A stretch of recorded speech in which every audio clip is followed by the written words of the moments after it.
तबलीगी इज्तिमा आया हुआ है। ये इज्तिमा अगरचे हमारा नहीं है इस मर्तबा का, लेकिन इस अहमियत हमारे दिलों के अंदर होनी चाहिए कि दावत और तबलीग की अहमियत क्या है, ये काम क्या है, दावत और तबलीग का काम क्या है। क्या लोगों को दुनिया से हटाना है, क्या दुनिया के शोबों से हटाना है कि काम कारोबार सब कुछ छोड़ जाओ, जाके मस्जिद के अंदर बिस्तर लेके बैठ जाओ, चले जाओ रायमंड के अंदर, ये काम है तबलीग का काम। मेरे अजीज भाई और दोस्तों, ये वो काम है कि दिल से दुनिया को निकालना है, दुनिया से निकालना नहीं है कि दुनिया को छोड़ दो, असबाब को छोड़ दो।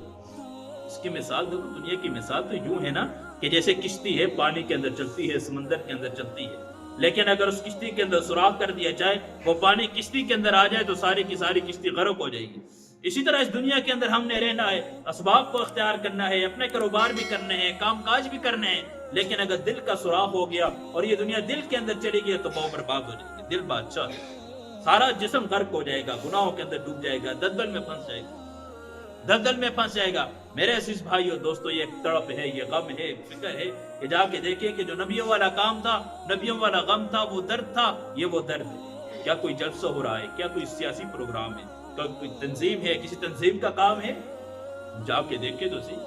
नहीं भाई, किसी तंजीम का वहां ये फिक्र है, ये दर्द और ये गम है कि अल्लाह की तरफ से कौन सा हुक्म मुतवज्जह हो रहा है, अल्लाह के कौन से हुक्म की खिलाफ वर्जी की जा रही है, किस तरीके पे ये दीन हमारी जिंदगी के अंदर आ जाए, किस तरह नबी अलैहिस्सलाम की जिंदगी मेरी और आपकी जिंदगियों के अंदर आ जाए।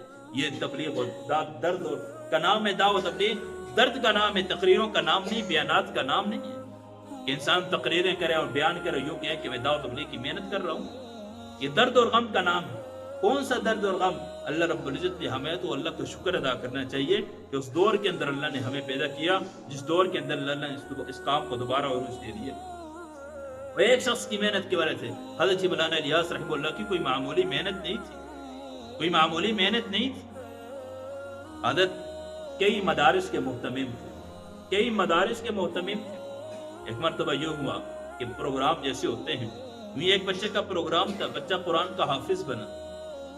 जब उसके वालिद को सामने स्टेज पे बुलाए तो चेहरे पे दाढ़ी नहीं थी, हज़रत की आंखों में आंसू आ गए कि बेटे को तो हमने कुरान का हाफिज बना दिया है, लेकिन बाप के चेहरे पे नबी अलैहिस्सलाम की सुन्नत नहीं है, बाप की जिंदगी में दीन नहीं है। हज़रत ने सारे मदारस छोड़ दिए, कहा मदरसों के अंदर तो वो आएंगे जिनके अंदर तलब होगी, खनकाओं का निज़ाम था सब छोड़ दिया, कहा यहाँ भी वो आएंगे जिनको अपनी तरबियत की फिक्र होगी कि मेरी तरबियत हो जाए।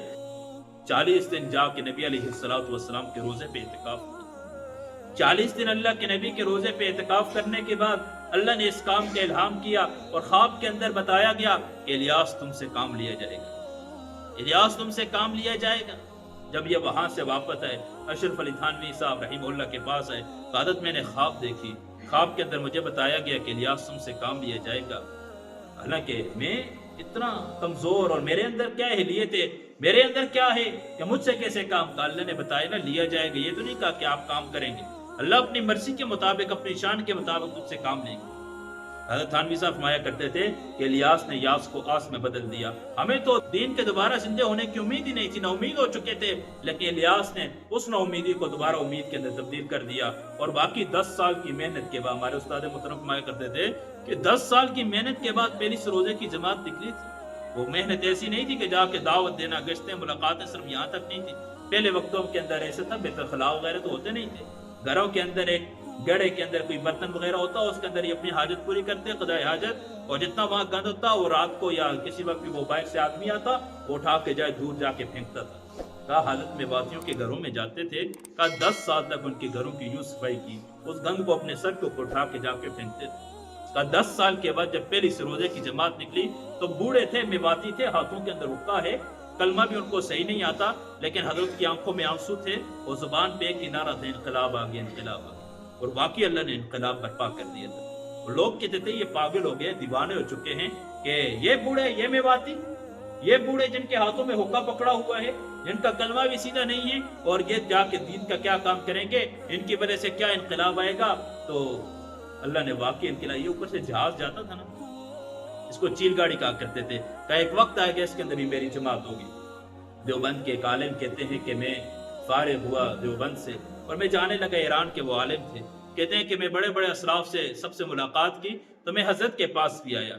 اور میں نے کہا کہ حضرت مجھے پتہ چلا تبلیغی جماعت کے بانی ہیں، میں نے کہا حضرت مجھے کوئی نصیحت وغیرہ کر دیں. کہا کہ بیٹا آپ کے پاس میری جماعتیں آئیں گی، وہاں ان کی نصرت کرنا.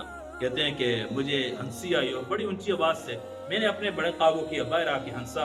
میں نے کہا کہ واقعی ان کے دماغ پہ اثر ہے کہ یہاں نظام الدین کے اندر یہاں ان کی کوئی بات سننے کے لیے تیار نہیں، اور یہ کہتے ہیں کہ ایران کے اندر جماعتیں آئیں گی.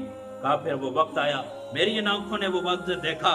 کہا کہ میں جامع مسجد کے اندر بچوں کو سبق پڑھا رہا تھا کہ باہر سے ایک بچہ بھاگتا ہوا آیا. اس نے کہا کہ ادب باہر کوئی بستر اٹھائے ہوئے باہر کھڑے ہیں. یہ کہتے ہیں کہ میں اٹھا اور جیسے باہر گیا، اور مجھے جب میں نے اس جماعت کو دیکھا تو میری بے اختیار چیخ نکلی، اور میں وہیں سجدے کے اندر گر گیا کہ واقعی حضرت سے ہی کہا کرتے تھے کہ میری جماعتیں تیرے پاس آ گئی. واقعی اللہ نے اس کام کو قبول کر دیا ہے. کہ اپنے آپ کو قبول کروانے اس کام کے ساتھ چپک جاؤ. فرمایا کرتے تھے کہ اس کام کی مثال نوح علیہ السلام کی کشتی جیسی ہے، بیٹھ جاؤ بچ جاؤ گے، ورنہ گناہوں کے دلدل کے اندر پھنس جاؤ گے. میرے عزیز بھائی اور دوستو، بات ختم کرتا ہوں. تو اجتماع آیا ہوا ہے، ہم اس کے لیے دعائیں تو کر سکتے ہیں. کوئی جانا چاہے تو ابھی 1 نومبر سے اجتماع شروع ہو رہے ہیں، 2 اجتماع ہیں، تو وہاں جا کے دیکھیں. اللہ نے ایک کام کی ابتدا کی، ایک دعوت تبلیغ کی محنت کی ایک ابتدا ہے، تو کوشش کریں گے انشاءاللہ. اللہ عمل کرنے کی توفیق عطا فرمائے. وآخر دعوانا